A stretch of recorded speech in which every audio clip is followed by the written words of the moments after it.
좋은 아침입니다. 매일같이 고린도전서를 아침마다 생각해보고 있는데요. 이것이 우리에게 어떤 부담이나 무거움이 아니라 교회에 대한 더 깊은 이해를 가지고 교회에 대한 우리들의 삶을 다시 한번 좀 깨닫고 정립해 볼 수 있는 그런 계기가 되었으면 좋겠습니다. 앞서 우리가 1장부터 4장까지에서는 고린도 교회의 어떤 사람의 지혜를 자랑하고 교만한 마음을 가지는 것에 대해서 이게 말씀을 하는 것을 쭉 보았습니다. 그리고 이제 오늘부터 생각해 보게 될 이 5장부터 6장까지의 내용은 교회의 거룩성을 말씀하고 있습니다. 5장에서는 음행의 문제를 다루고요. 그리고 6장에서는 세상의 법정에 나아가서 이제 서로 고발하는 문제를 가지고 하나님의 백성들의 거룩을 나타내는 그런 부분들을 또 다루고 있습니다. 먼저 이 교회의 거룩성을 말하는 데 있어서 오늘 본문에서는 도덕적 타락이 바로 이 교회의 거룩성을 무너뜨린다라고 가르쳐주고 있습니다.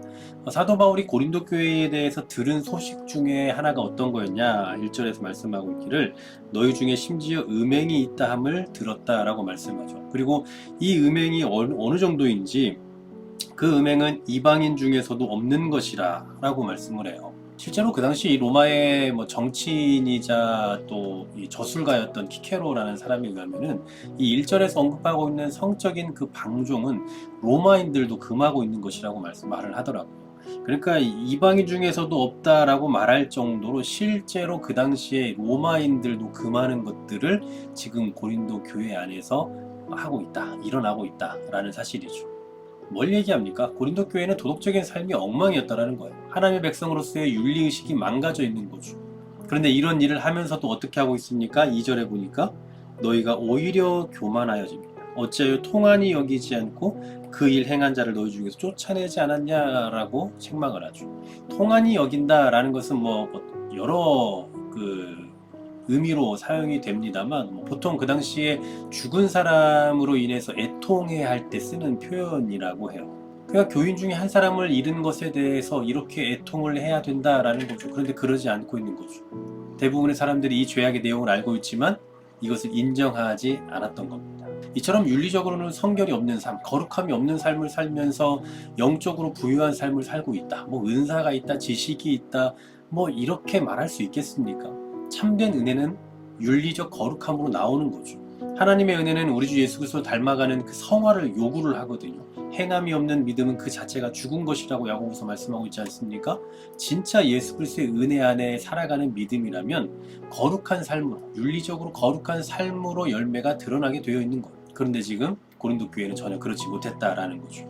그래서 3절에서 말씀하는데요. 3절 앞에 우리 성경에는 빠져있지만 원문에 보면 왜냐하면이라는 말씀으로 시작을 합니다. 왜냐하면 내가 실로 몸으로는 떠나 있으나 영으로 함께 있어 거기 있는 것 같이 이런 일을 행한 자를 이미 판단하였다라고 말씀을 하죠. 이미 지금 사도 바울은 고린도 교회와 상당히 떨어져 있습니다. 지금 에베소에서 이 서신을 쓰고 있거든요. 그러니까 당연히 떨어져 있지만 그러나 이 음행에 대한 소식을 듣고 마치 그 자리에 있는 것처럼 생각하고 판단을 내렸다라는 거죠. 자, 그 판단의 내용이 어떤 건지 4절에 보십시오. 너희가 내 영과 함께 모여서 우리 주 예수의 능력으로 이런 자를 사탄에게 내어 주었다.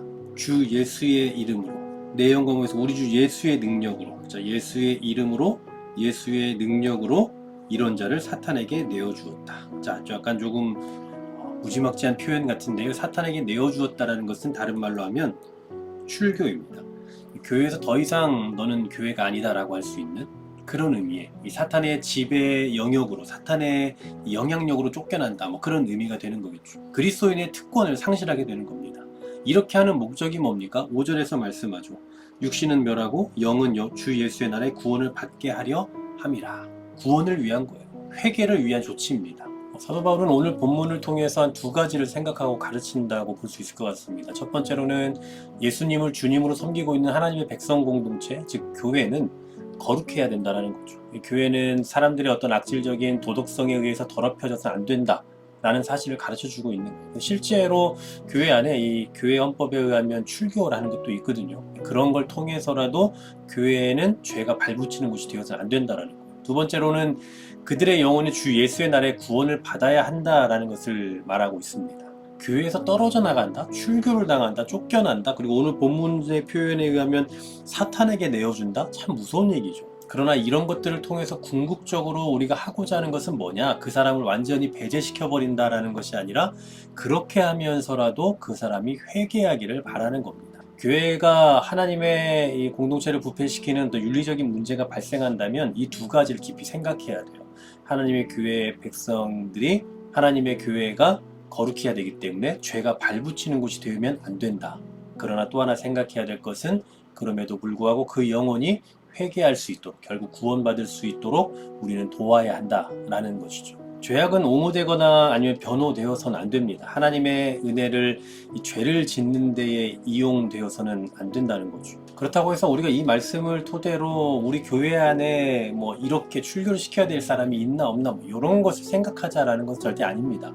교회는 이렇게 해서라도 거룩을 유지해야 되고, 그러나 교회의 구원만이 아니라 그 개인의 구원을 위해서도 끝까지 책임지는 자세를 가져야 한다라는 겁니다. 우리 주변에 참 윤리적으로 도덕적으로 죄를 짓는 이들이 참 많이 있죠. 교회 안에도 그런 분들이 반드시 있을 텐데 우리가 그런 분들에 대해서 좀 이런 마음들을 좀 다시 한번 품을 수 있었으면 좋겠습니다. 어떻게 해서든 하나님 앞에 다시 돌아오게 할 수 있도록, 회개할 수 있도록 기회를 주고 어떻게든 구원받은 백성이 될 수 있도록 우리가 돕는 역할을 하는 것, 그것이 바로 또 교회의 사명이라는 것을 기억하면서 우리에게 맡겨진 이 사명이 얼마나 큰지, 심지어 죄와 악 가운데 거하는 자들까지도 어떻게 품어야 되고 어떻게 대처를 해야 되는지를 더 진지하게 고민해 가면서 주의 교회를 이루어갈 수 있는 우리가 되었으면 좋겠습니다. 오늘 하루도 교회로 살아가시는 여러분, 도덕적인 거룩을 늘 명심하며 살아갈 뿐만 아니라